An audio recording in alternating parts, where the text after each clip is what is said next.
Magandang gabi mga kababayan. Narito na ang pinakahuling weather update ngayong gabi ng Tuesday, July 29, 2025. Huwag kalimutang i-like ang video, i-share sa inyong mga kaibigan, mag-follow, mag-subscribe at pindutin ang notification bell para lagi kayong updated sa lagay ng panahon. Ayon sa latest update ng PAGASA, kasalukuyan, walang namamata ang low pressure area, LPA, sa loob ng Philippine Area of Responsibility. Ayon sa PAGASA, maliwalas ang panahon sa Southern Luzon, Visayas at Mindanao. Inaasahan na mananatili ang ganitong lagay ng panahon mula ngayong gabi hanggang bukas at posibleng tumagal ito sa buong linggo. Samantala, makakapal na kaulapan ang namataan sa Northern at Central Luzon na dulot ng southwest monsoon o habagat. Dahil dito, inaasahan ang scattered rains and thunderstorms sa Ilocos Region, Abra, Benguet, Batanes at Babuyan Islands.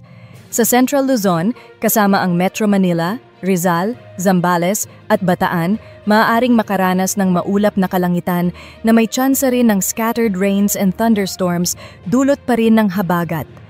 Bagamat maulan sa ilang bahagi ng bansa, inaasahang hihina pa ang habagat sa mga susunod na araw habang papalayo ang mga nakaraang bagyong Dante at Emong. Dahil dito, may pagbuti sa panahon sa Northern at Central Luzon, pati na rin sa Metro Manila pagdating ng weekend. At sa rainfall forecast within 24 hours, Ilocos Region, Ilocos Norte, Ilocos Sur, Pangasinan, La Union, Abra at Benguet. Inaasahan ang 50 to 100 millimeters ng ulan.